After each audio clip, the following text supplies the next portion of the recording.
ఆకాశవాణి ప్రాంతీయ వార్తలు చదువుతున్నది సుగుణ.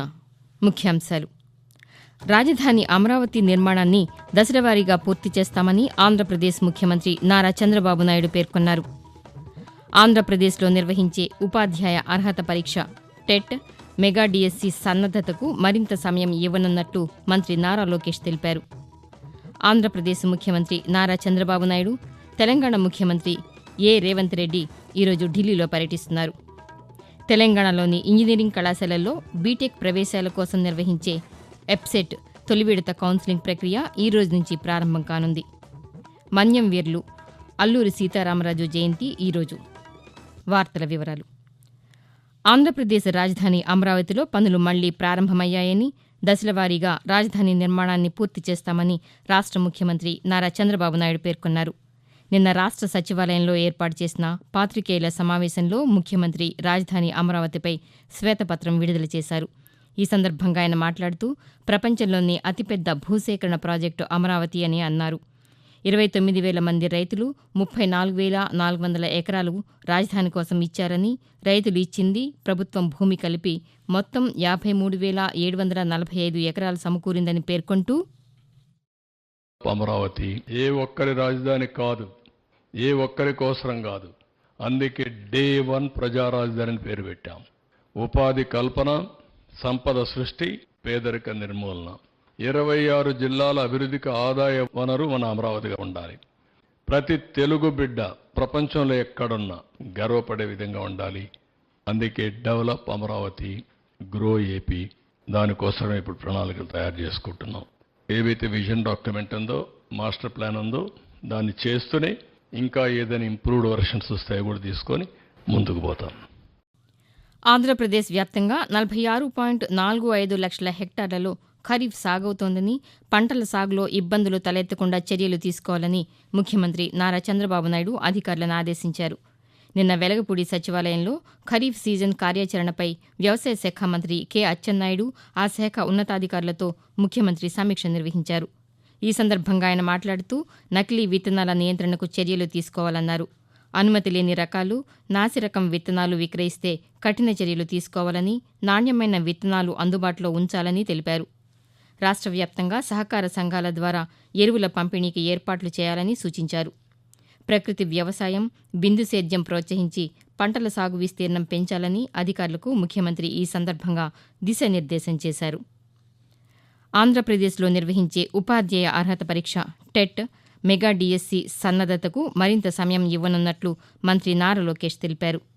టెట్, మెగా డిఎస్సి పరీక్షల నిర్వహణపై విద్యాశాఖ ఉన్నతాధికారులతో నిన్న మంత్రి సమీక్ష నిర్వహించారు.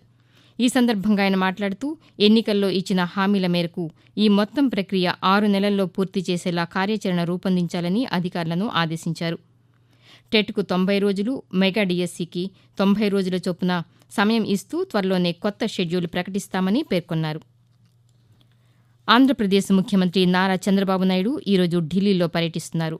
పర్యటనలో భాగంగా రాష్ట్రానికి సంబంధించిన కీలక ప్రాజెక్టులు, నిధుల సమీకరణ, పెండింగ్ సమస్యలపై ప్రధానమంత్రి నరేంద్ర మోదీ, కేంద్ర హోంశాఖ మంత్రి అమిత్ షా, ఆర్థిక శాఖ మంత్రి నిర్మలా సీతారామన్తో సహా పలువురు కేంద్ర మంత్రులతో సమావేశం కానున్నారని ప్రభుత్వ వర్గాలు తెలిపాయి.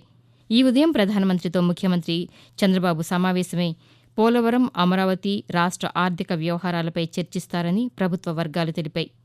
మరోవైపు తెలంగాణ ముఖ్యమంత్రి రేవంత్ రెడ్డి ఢిల్లీలో పర్యటిస్తున్నారు. పర్యటనలో భాగంగా ఏఐసీసీ అధ్యక్షులు మల్లికార్జున ఖర్గేతో సమావేశం కానున్నారని, తెలంగాణ మంత్రివర్గ విస్తరణతో పాటు ఇతర విషయాలు అధిష్టానంతో చర్చించనున్నట్లు కాంగ్రెస్ పార్టీ వర్గాలు తెలిపాయి. తెలంగాణలోని ప్రభుత్వ, ప్రైవేటు ఇంజనీరింగ్ కళాశాలల్లో బీటెక్ ప్రవేశాల కోసం నిర్వహించే ఎప్సెట్ తొలి విడత కౌన్సిలింగ్ ప్రక్రియ ఈ రోజు నుంచి ప్రారంభం కానుంది. ఈ రోజు నుంచి 12వ తేదీ వరకు విద్యార్థులు రుసుమును చెల్లించి ధృవపత్రాల పరిశీలనకు నిర్దేశిత సమయాన్ని ఎంచుకోవచ్చని ఎప్సెట్ ప్రవేశాల కన్వీనర్ శ్రీ దేవసేన తెలిపారు. ఈ నెల 8 నుంచి 15వ తేదీ వరకు విద్యార్థులు తమ ప్రాధాన్యత కళాశాలలు, కోర్సులను ఎంచుకోవచ్చని, వెబ్ ఐచ్ఛికాలను నమోదు చేసుకోవాలని పేర్కొన్నారు. ఆకాశవాణి ప్రాంతీయ వార్తలు వింటున్నారు. తెలంగాణలో కాంగ్రెస్ ప్రభుత్వం 6 గ్యారంటీలను తప్పకుండా అమలు చేస్తుందని ఉప ముఖ్యమంత్రి భట్టి విక్రమార్క తెలిపారు. నిన్న హైదరాబాద్లో ఆయన పాతికేయులతో మాట్లాడుతూ ప్రభుత్వం ప్రజలకిచ్చిన హామీలను నెరవేర్చడానికి సిద్దంగా ఉందని, రైతు భరోసా పథకం అమలు ద్వారా వ్యవసాయాన్ని అభివృద్ది చేయాలనే ఆలోచనతో ఉన్నామని తెలిపారు.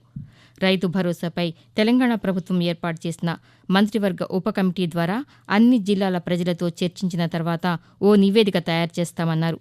దానిపై శాసనసభలో చర్చించిన తర్వాత విధి విధానాలను ఖరారు చేస్తామని భట్టి విక్రమార్క తెలిపారు.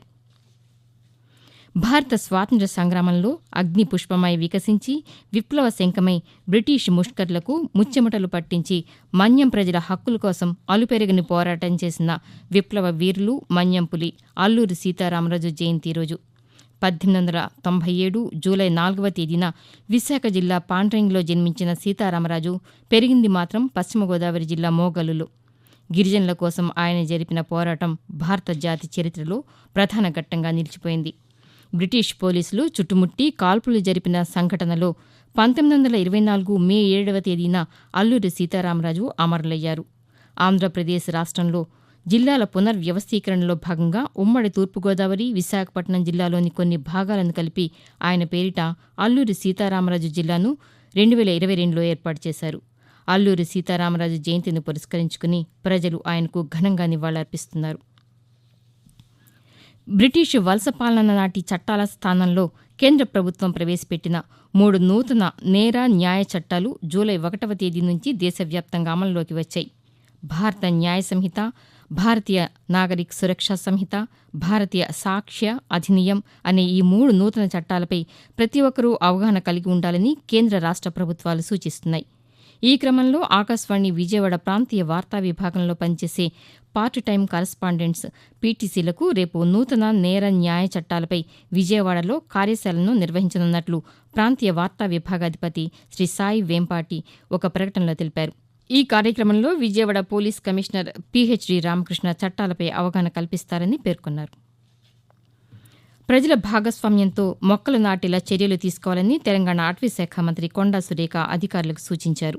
నిన్న ఖమ్మం జిల్లాలోని సత్తుపల్లిలో నిర్వహించిన వన మహోత్సవ కార్యక్రమంలో మంత్రి పొంగులేటి శ్రీనివాసరెడ్డితో కలిసి మంత్రి మొక్కలు నాటారు. ఈ సందర్భంగా ఆమె మాట్లాడుతూ మొక్కల పెంపకంతో కాలుష్య నియంత్రణ సాధ్యమవుతుందన్నారు. ప్రతి ఒక్కరూ తప్పనిసరిగా మొక్కలు నాటి వాటి సంరక్షణ బాధ్యత తీసుకోవాలని చెప్పారు. తెలంగాణ వ్యాప్తంగా మొక్కలు పెంచేలా లక్ష్యం పెట్టుకోవాలని, ఇందుకు ప్రజల సహకారం కూడా తీసుకుంటామని మంత్రి తెలిపారు. తెలంగాణలో పర్యాటక రంగాన్ని మరింత అభివృద్ది చేసేలా ప్రణాళికలు రూపొందిస్తున్నామని ఆ శాఖ మంత్రి జూపల్లి కృష్ణారావు తెలిపారు. హైదరాబాద్లోని రాష్ట్ర సచివాలయంలో మంత్రి పాతికేయులతో మాట్లాడుతూ తెలంగాణలో పర్యాటక రంగం ద్వారా రాష్ట్ర ఆదాయం పెంచే విధంగా ఈ ప్రణాళికలు రూపొందిస్తున్నామన్నారు. రాష్ట్రంలో ప్రకృతి, ఆధ్యాత్మిక, వైద్య పర్యాటకంపై ప్రధానంగా దృష్టి సారించామని తెలిపారు. తెలంగాణలోని లక్నవరం, రామప్ప, నాగార్జున సాగర్, అనంతగిరి వంటి ముఖ్యమైన ప్రదేశాలను అభివృద్ది చేస్తామని మంత్రి పేర్కొన్నారు. ఈ నెల 27వ తేదీన నిర్వహించాల్సిన గ్రూప్ 2 మెయిన్స్ పరీక్షను వాయిదా వేసినట్లు Andhra Pradesh public service commission APPSC వెల్లడించింది. పరీక్ష నిర్వహణ తేదీని త్వరలో ప్రకటిస్తామని ఓ ప్రకటనలో తెలిపింది. ఈ పరీక్షను వాయిదా వేయాలని అభ్యర్థులు కోరిన నేపథ్యంలో ఈ నిర్ణయం తీసుకున్నట్లు తెలిపింది. కాగా ఏప్రిల్లో గ్రూప్ 2 ప్రిలిమ్స్ పరీక్షలు ఫలితాలు రాగా మెయిన్స్ పరీక్షకు 92,000 మంది అభ్యర్థులు అర్హత సాధించారు. ప్రాంతీయ వార్తలు ముగించే ముందు ముఖ్యాంశాలు మరొకసారి. రాజధాని అమరావతి నిర్మాణాన్ని దశలవారీగా పూర్తి చేస్తామని ఆంధ్రప్రదేశ్ ముఖ్యమంత్రి నారా చంద్రబాబు నాయుడు పేర్కొన్నారు. ఆంధ్రప్రదేశ్లో నిర్వహించే ఉపాధ్యాయ అర్హత పరీక్ష టెట్, మెగా డిఎస్సి సన్నద్దతకు మరింత సమయం ఇవ్వనున్నట్లు మంత్రి నారా లోకేష్ తెలిపారు. ఆంధ్రప్రదేశ్ ముఖ్యమంత్రి నారా చంద్రబాబు నాయుడు, తెలంగాణ ముఖ్యమంత్రి ఏ రేవంత్ రెడ్డి ఈరోజు ఢిల్లీలో పర్యటిస్తున్నారు. తెలంగాణలోని ఇంజనీరింగ్ కళాశాలల్లో బీటెక్ ప్రవేశాల కోసం నిర్వహించే ఎప్సెట్ తొలి విడత కౌన్సిలింగ్ ప్రక్రియ ఈ రోజు నుంచి ప్రారంభం కానుంది. మన్యం వీరులు అల్లూరి సీతారామరాజు జయంతి ఈరోజు. ఆకాశవాణి ప్రాంతీయ వార్తలు ఇంతటితో సమాప్తం.